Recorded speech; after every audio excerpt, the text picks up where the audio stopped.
Un gusto poderle saludar de nueva cuenta desde la plataforma de Partidero TV, esta extensión de partidero.com que estamos preparando para usted desde finales del 2019. Y bueno, yo soy Alberto Osorio Méndez, le doy el adelanto de lo que le tenemos en esta emisión a manera de un gran bufete desde el punto de vista informativo.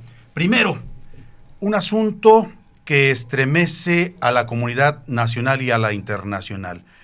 Se queman por parte de un grupo del crimen organizado a 10 músicos en Chilapa, en Guerrero. Después, los hijos de estos músicos deciden tomar las armas. De ello platicamos este día. También platicamos sobre asuntos que tienen que ver con seguridad y con justicia en el estado de Jalisco y sobre otra cuestión que está justo en medio de toda esta situación.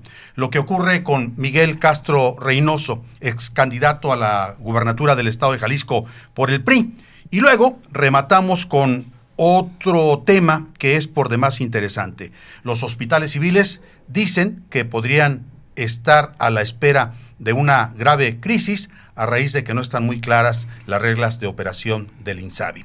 Saludo con mucho gusto a Esperanza Romero Díaz en esta entrega de Partidero TV. Esperanza.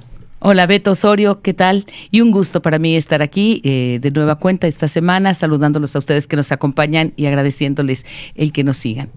Y también saludamos a uno de los integrantes, de hecho es el representante de este observatorio para la justicia y la seguridad de la Universidad de Guadalajara, el maestro Luis Octavio Cotero Bernal. Maestro, bienvenido. Alberto, Esperanza, gusto saludarlos. Gracias por la invitación, Alberto. Siempre ha sido de mucho agrado compartir con ustedes las opiniones jurídicas que me invitan a exponer, porque atinadamente se han manejado temas, creo que son de interés general y de mucha importancia, Alberto. Muchísimas gracias. Bueno, vamos directamente sobre este asunto de lo que ocurre con los hijos de los 10 músicos quemados allá en Chilapa, calcinados por parte de un grupo del crimen organizado. Vea usted esto. Firmes, ya. En descanso, ya. Firmes, ya. Armas al hombro, ya. Firmes, ya. Embrazar armas, ya. Firmes, ya. Presentar armas, ya. Firmes, ya. Posesión 1, ya. Posesión 2, ya. Posesión 3, ya. Posesión 4, ya. Posesión 3, ya. Posesión 2, ya. Posesión 1, ya. Firmes, ya. Romper la formación, ya. Un aplauso para estos niños que se esforzaron en prepararse. Muchas gracias, compañeros.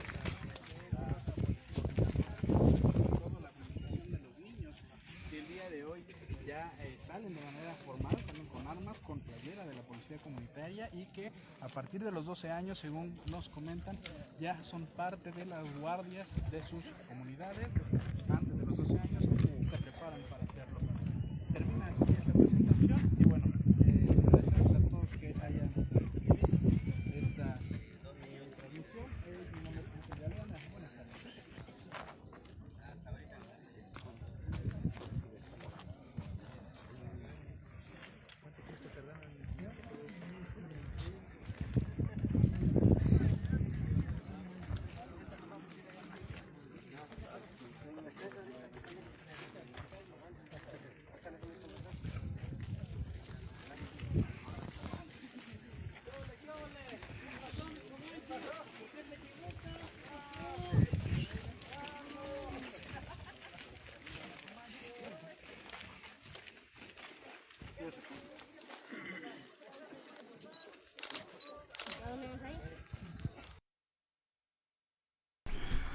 Bueno, y tiene usted estas imágenes que proceden del estado de Guerrero, imágenes sumamente impactantes, igual o peor que lo que se registró con las otras imágenes en donde se ven a estos 10 músicos calcinados por un grupo del crimen organizado hace unos cuantos días en una noticia que sin lugar a dudas dio la vuelta al mundo.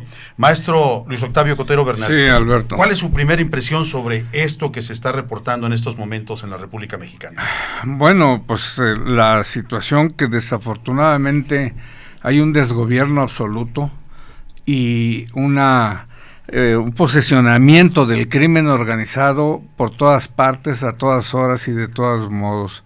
Esos tipos nos imponen su voluntad, sus determinaciones, sus acciones a costa de la vida en caso de no ser sometidos.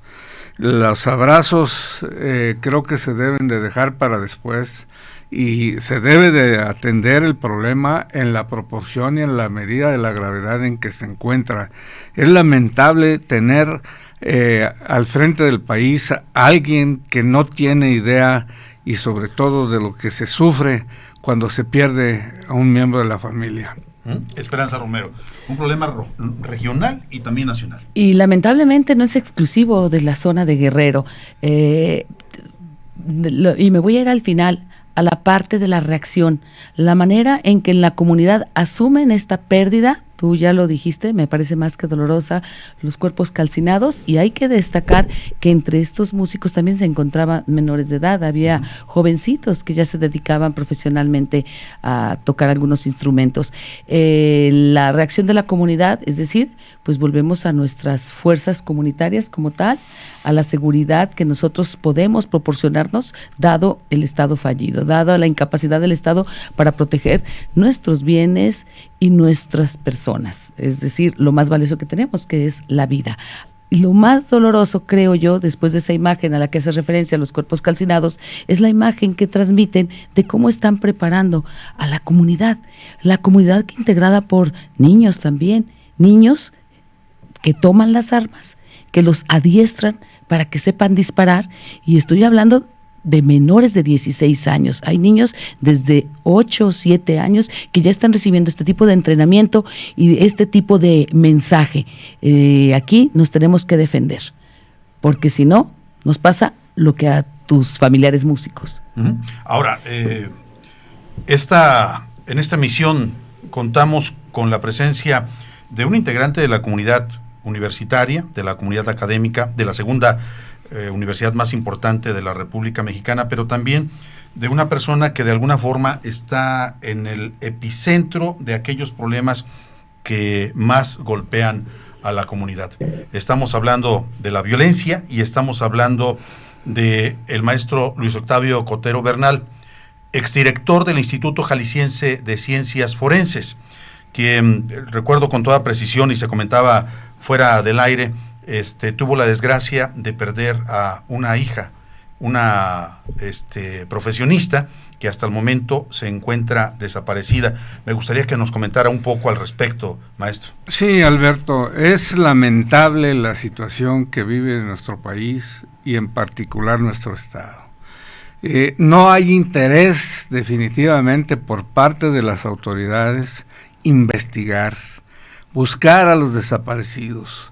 Veo a las familias cómo van y se destrozan ahí, buscando el cuerpo de su familiar en el instituto, que son vilipendiados porque la respuesta que se les da cada vez, a mi juicio eso es una ofensa a la inteligencia, a la dignidad de las personas, porque realmente nadie está investigando, no hay elementos que investigan, y los que existen en la nómina del Estado no tienen armas, no tienen capacitación, no están actualizados, no tienen recursos, no tienen nada. Estamos a la buena de Dios y pues al deshonor de este país, de este Estado y de cada uno de nosotros que padecemos estas desgracias, pues nada más acogidos a los que somos creyentes a ser todopoderoso que lo puede y que nos dé consuelo, porque las autoridades no nos dan más que vergüenza, asco y lástima. Bueno, Esperanza, tenemos ya comentarios por parte de las personas que amablemente nos siguen en esta transmisión de jueves. Leo el mensaje de Eduardo René Martínez Zúñiga. Él dice: la solución a los problemas de México es la aplicación estricta del Estado de Derecho, no el Estado que guardan las cosas según le convenga a la autoridad en turno. De allí se deriva todo. Es su comentario. Y gracias, Eduardo René Martínez Zúñiga, por participar y mandarnos este mensaje. Un saludo también a otro señor que solo se identifica como Saúl, que ya nos está compartiendo. Muchísimas gracias a todas aquellas personas que hacen el favor de subirse a la transmisión de este programa. Una parte es lo que nosotros hacemos y la contraparte es lo que nos ayuda a hacer nuestro auditorio. Maestro Luis Octavio, a mí me gustaría que nos platicara un poquito más sobre qué ocurre en el caso de su hija, cómo se llama, dónde fue vista por última vez, qué ocurre en estos momentos. Bueno, mi hija se llama Indira Almangélica Cotero Ortiz. Ella el día 8 de julio del 2018 fue desaparecida en una colonia muy céntrica, en Jardines Alcalde, a eso de las 6 de la tarde. De lo que yo me enteré, aproximadamente 1:30, 2 horas, le avisé a los jefes policíacos de la Fiscalía, en ese tiempo Raúl Velasco, y a otro que participaba ahí en secuestros de manera importante, a Ignacio Rodríguez, y me dijeron que ya la habían ubicado por acá, por el poniente de la ciudad, y que iban a ir a buscarla, cosa que no sucedió, que estaban en condiciones de haberla rescatado, y que bueno, pues desafortunadamente yo tuve con mis hijos que hacer la búsqueda, que al grado que no supe a dónde llegué, cuando a mi otra hija le mandan un mensaje diciéndole que ya no la buscáramos porque si no seguía ella. Que eso me llevó a una situación, ya se imaginarán ustedes, y cómo estamos el resto de todas las familias ante esta indiferencia de las autoridades, que mejor andan haciendo carreteras y andan haciendo el ridículo, que quitan y ponen y llevan y traen, pero no hacen lo que, como ya decía la compañera Esperanza Romero atinadamente, primeramente está la vida y luego lo demás es muy secundario, pero no es negocio para las autoridades, desgraciadamente, y esa es nuestra situación. Es muy lamentable y hay que estarlo diciendo, porque callados no vamos a ninguna parte, y yo les agradezco que me den estas oportunidades, Alberto, Esperanza. Usted estaba todavía como director de Ciencias Forenses. Efectivamente, y me dijeron que la buscarían, cosa que ahora estoy seguro y cierto que no lo hicieron, que por instrucciones de la fiscal de entonces, Esperanza, Marisela Gómez Cobos, que era la que daba instrucciones, porque Raúl al parecer andaba en Las Vegas de vacaciones, y bueno, eso es el resultado hasta la fecha. Y mucha gente en un momento se dijo que ya la habíamos encontrado, cosa que no fue cierto. La gente por estos medios electrónicos decía, pues sí, cómo no, si era una gente importante y era una gente que estaba en el gobierno, y a él sí se la encontraron, cosa que no es cierto, pero la gente me destrozaba, ¿no? Creyendo que había tenido la suerte de que el gobierno me atendiera, cosa que es falso. Maestro Cotero, ¿cuánto tiempo después de la desaparición de su hija se da la amenaza? A la misma semana. En la misma semana. Mi hija fue desaparecida un lunes y al viernes. Es que al escuchar esta historia de nueva cuenta me hace pensar, entonces, ¿dónde está el enemigo? ¿Usted ha cambiado su versión, su óptica de las cosas respecto a lo que ocurrió? Es decir, ¿considera que pudiera tratarse de algún tipo de venganza o de tratar de hacerle daño a usted a través de sus hijas? No, eso lo descarto totalmente. Fue una situación en la que mi hija se dedicaba al corretaje de bienes raíces, y al parecer alguien se sentía dueño de una propiedad que quien le ofreció, lo pidió a mi hija que lo vendiera, no lo había hecho de una forma, al parecer, muy lícita, o al otro simplemente le molestaba, y fue e iba sobre esa persona también, que es esa persona, no sé si decir afortunado, desgraciadamente se desapareció también, es cosa que no la hemos vuelto a saber de ella, una persona originaria de Juchipila, Zacatecas, y hasta la fecha, hace días me enteré que por ahí andaba de nuevo. Hace usted la mención de que en redes sociales los mensajes serán de que por su posición en el gobierno o su cercanía con la clase política, su historia sería diferente. Y sí, ahora cuando lo encuentran, ¿siguen pensando lo mismo? ¿Qué le dicen? No, pues esas gentes lo hicieron por los medios electrónicos, por las redes sociales, y bueno, pues ya no aclaran lo que dijeron en un momento dado, ¿no? Eso se quedó ahí en el aire. Y yo tampoco he pedido a esas gentes que se retracten de lo que dijeron, porque además luego sucedió mi separación, que fue lo mejor que me pasó, no estar cercano a tipos como esos que gobernaban y que hoy también creo que no hemos mejorado en nada, y que bueno, pues aquí me tienen de pie y dando la cara como siempre. Bueno, lo que sí es muy cierto es que se trata de un testimonio totalmente desgarrador. Por supuesto que no se le desea a ninguna familia una situación de esta naturaleza. Imagínese, el maestro Luis Octavio Cotero Bernal representaba una pieza clave en lo que era la administración del exgobernador Jorge Aristóteles Sandoval Díaz, una pieza clave en el gabinete de seguridad, encabezado por Roberto López Lara, conocido como El Chino. A su vez, era una pieza muy importante en los trabajos que realizaba la Fiscalía General del Estado de Jalisco.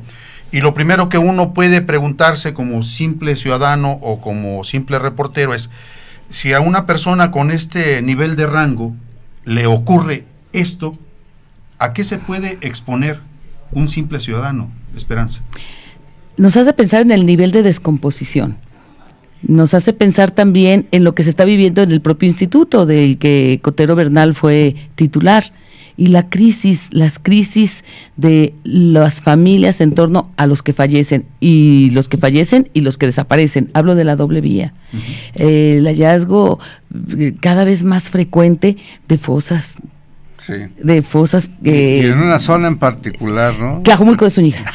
Sí, donde más se da esa situación, que pareciera que se constituyó ahí un cementerio clandestino que fue gobernado por quien gobierna el Estado, y que bueno, pues habrá que sacar nuestras conclusiones y ver qué es lo que debemos de hacer los ciudadanos y despojarnos de los miedos y enfrentar esta situación, exigiéndoles que hagan lo que tienen que hacer. Yo no quiero que le pase esto a nadie más de la sociedad, porque es un calvario. La autoridad se niega a reconocer que el instituto está rebasado. Usted hablaba de todas las carencias. A usted le reprochan que en su momento no las pidió en forma oficial o formal o por escrito, y eso con la crisis de los cuerpos itinerantes es otra historia, porque en el programa hoy, a la agenda que Beto nos convoca, es hablar de estos temas, pero que también de alguna manera van vinculados. Pero le pregunto hoy, maestro Cotero, más que al ser humano con la situación muy peculiar y la que vive en carne propia por la pérdida de su hija, por la desaparición de su hija, la parte desde el laboratorio como académico y como observadores, esta relación de los datos, el cementerio en que se está convirtiendo nuestro estado, en Zapopan, en Tlajomulco, en Ixtlahuacán, en Ocotlán, en Tonalá, pero particularmente Tlajomulco de Zúñiga, donde hay otros problemas también como el robo de hidrocarburos y etcétera, casas de seguridad, laboratorio de drogas. Pero ustedes como académicos, ¿hay algún tipo de consenso o conclusión cuando abordan el dato y relacionan lo que ha ocurrido? Desde luego, y hemos estado denunciando, porque además tenemos números ciertos que el INEGI nos ha proporcionado, que las mismas fiscalías han dado, y donde se ha llegado a una situación espantosa de que en el país se han cometido 33 millones de delitos y solamente el 0.3% se han judicializado, no se han esclarecido. no se han dictado sentencias, no se han condenado nada a nadie. La impunidad está plenamente radicada en este país.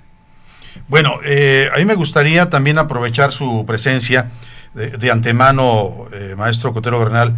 Usted sabe que hay una buena cantidad de ciudadanos que en lo particular le acompañan, están al pendiente de lo que pasa con usted, sí, con su familia, y nuestro más sincero pésame por lo que está pasando en este momento toda la familia Cotero Bernal. Les deseamos que puedan encontrar a la hija, que no regrese y que seguramente todavía la están esperando en casa.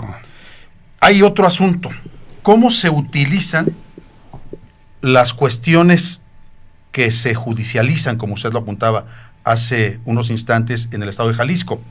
Hay un ex candidato a la gubernatura del estado de Jalisco, sí, Miguel Castro Reynoso, sí, que primero le aplicaron un asunto que se le llama conceptualmente como cárcel preventiva.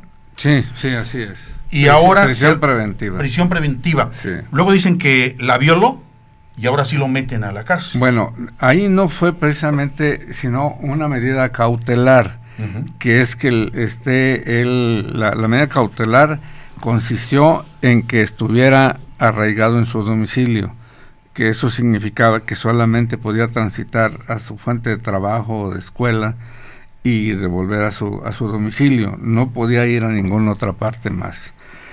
Una situación me parece muy extrema, muy absurda, porque no es así el arraigo. El arraigo es que no saliera de la ciudad, de la zona metropolitana, porque aquí esa condición tiene aquí nuestros domicilios. Estamos en una zona conurbada, que el arraigo, como puede ser que yo viva en Guadalajara y tenga que ir a Tlaquepaque a trabajar, o a Zapopan o a Tlajomulco, porque ya hasta allá se extiende la conurbación, el mismo Salto.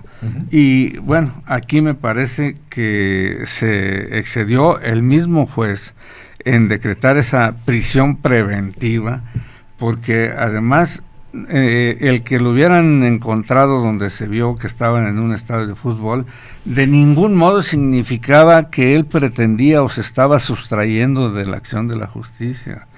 Ahí el fiscal de combate a la corrupción, anticorrupción, que debe ser combate a la corrupción, la denominación me parece que es el término más adecuado, pero sí, bien, así nuestros geniales diputados le pusieron, y es una situación que no sé por qué, y sobre todo el juez tomó esa decisión tan radical cuando lo pudo haber apercibido, de que se abstuviera de acudir a esos eventos y no tomara esa decisión, porque la prisión no es un regalo, ¿sí? Y si es absuelto, ¿qué? ¿Le van a indemnizar? ¿Le van a pagar el daño moral y todas las consecuencias que tiene? El Estado no tiene previsto, y el Estado mexicano jamás ha pensado siquiera en eso, ¿no? Maestro Cotero Bernal, una última pregunta. El señor Miguel Castro Reynoso, ¿preso político o responsable de corrupción? Yo creo que es preso político. La corrupción no se ha demostrado. Yo conozco a Miguel, creo que es un hombre decente, porque además no lo conozco y sé que no tiene necesidad económica. En mi opinión es un buen hombre que está involucrado por los azares de la política en una situación mediática que a nadie convence, en nada beneficia y a nadie asusta. Bueno, le agradecemos que nos haya acompañado. Antes de despedir esta transmisión, vale la pena escuchar y ver una parte de la entrevista que concede el director de los hospitales civiles, el señor Jaime Andrade Villanueva, a propósito de una bronconona que se avecina hacia los hospitales civiles, Esperanza. Y de la que ya hablamos hace una semana, precisamente en la edición pasada de Partidero TV. Así es. Bueno, vamos a esto.